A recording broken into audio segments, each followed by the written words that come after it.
Have you ever gotten the thing you wanted, the promotion, the new phone, the perfect date night, and felt genuinely happy? For about 3 days? And then, quietly, the feeling faded.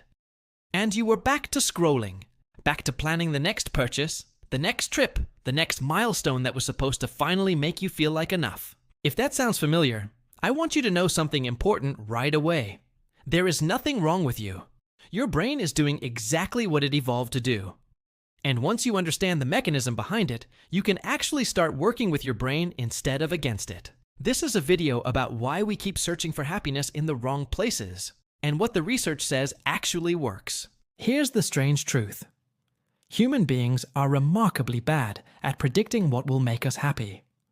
Psychologists call this affective forecasting, and study after study shows the same pattern. We consistently overestimate how good the next purchase, achievement, or life change will feel, and we drastically underestimate how quickly we'll adapt to it. There's a name for that adaptation. It's called hedonic adaptation, sometimes referred to as the hedonic treadmill. Picture an actual treadmill. You're walking, sometimes running, and you feel like you're covering ground. But look up. The scenery never changes. You're expending enormous energy to stay exactly where you started. That's what happens with pleasure-based rewards. The new car feels thrilling for a few weeks, and then it's just the car you drive to work. The dopamine hit from a like on social media lasts seconds before your brain is already anticipating the next one. Researchers have found this pattern even in major life events. Lottery winners, within a year or two, often return to roughly the same baseline of life satisfaction they had before winning. So if chasing pleasure doesn't lead to lasting happiness, why does it feel so irresistible in the moment? The answer lies in a part of your brain most people have heard of, but few actually understand. Dopamine. For decades, dopamine got branded as the pleasure chemical. That's actually a bit of a myth. Neuroscience research, including influential work from Stanford's Dr. Robert Sapolsky, shows dopamine isn't really about pleasure itself. It's about anticipation. It's the chemical of wanting, not the chemical of having.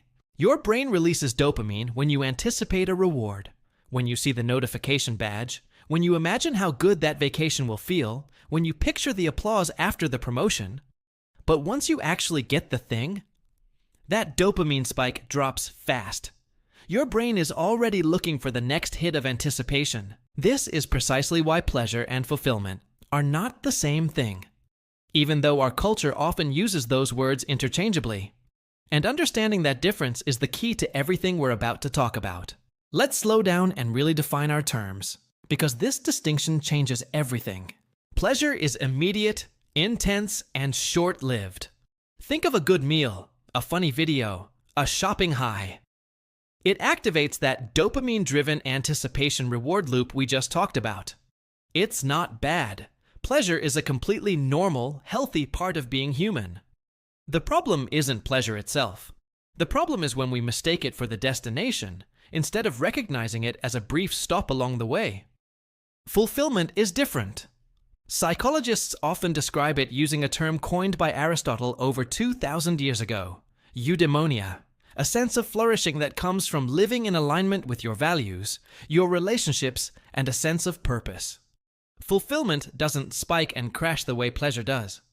It builds slowly, and it tends to last. Researcher Dr. Martin Seligman, one of the founders of the positive psychology movement, developed a framework for this called PERMA: positive emotion, engagement, relationships, meaning, and accomplishment.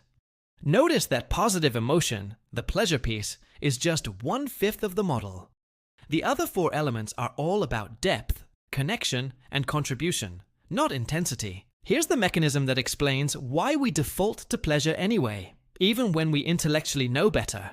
Pleasure is fast and cheap for your brain to access. Fulfillment requires effort, patience, and often delayed gratification. Your brain, shaped by hundreds of thousands of years of survival pressure, is wired to prioritize the fast, certain reward over the slow, uncertain one. In an ancestral environment, that made sense. Immediate rewards like food or safety kept you alive. But in a modern world overflowing with instantly available pleasures, That same wiring keeps us reaching for the shallow well instead of digging towards the deep one. This is why understanding the mechanism matters so much. Once you see that your brain isn't broken, it's just running an outdated survival program in a world engineered to exploit it, you stop blaming yourself for the scroll, the impulse buy, the empty feeling after a successful week. And you can start intentionally building habits that work with your brain's actual architecture, rather than fighting a losing battle against your own dopamine system. So, what does that look like in practice? Let's talk about 3 research-backed approaches that shift you from chasing pleasure to building genuine fulfillment. The first insight is this: treat sustainable habits as identity building, not willpower testing. A common mistake is trying to force fulfillment through sheer discipline, gritting your teeth through a new habit until motivation runs out, usually within a few weeks. Research from behavioral scientists like Dr. B.J. Fogg at Stanford suggests a more effective approach. Start absurdly small and connect the habit to who you want to become, not just what you want to achieve. Instead of, I need to exercise for an hour, it becomes, I am someone who moves my body daily, starting with something as small as a 10-minute walk. Instead of, I need to read more, it becomes, I am someone who learns something new every day, starting with a single page. Small, consistent actions tied to identity bypass the exhausting willpower battle entirely, because you're not fighting yourself. You're becoming someone for whom the habit is just normal. The second insight is about relationships, and this one has some of the strongest scientific backing of anything we'll cover today. The Harvard Study of Adult Development, one of the longest-running studies on human happiness ever conducted, tracked participants for over 80 years. Its lead researcher, Dr. Robert Waldinger, summarized the central finding simply. The people who were most satisfied in their relationships at age 50 were the healthiest, both mentally and physically, at age 80. Not wealth, not career achievement, not fame. Relationship quality was the single strongest predictor of long-term well-being. Here's the mechanism behind why this matters so much. Close relationships regulate our nervous system. Feeling genuinely seen and supported by another person lowers cortisol, the body's primary stress hormone, and activates the parasympathetic nervous system, the part responsible for calm and recovery. Loneliness, by contrast, keeps the body in a low-grade state of threat, which over time contributes to inflammation and health decline. This doesn't mean you need dozens of friends. The research is clear that depth matters more than breadth. A short, genuine phone call with someone you trust does more for your long-term well-being than 100 surface-level interactions online. If you take one action from this video, let it be this. Reach out to one person today, not to make plans, not for a favor, just to genuinely connect. The third insight is about purpose-driven choices, and this is where pleasure and fulfillment often collide most directly. Purpose doesn't have to mean some grand, world-changing mission.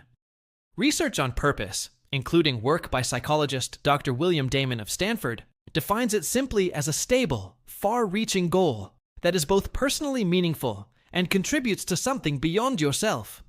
That could be raising a thoughtful child, mentoring a junior colleague, creating art that moves people, or steadily improving your craft at work.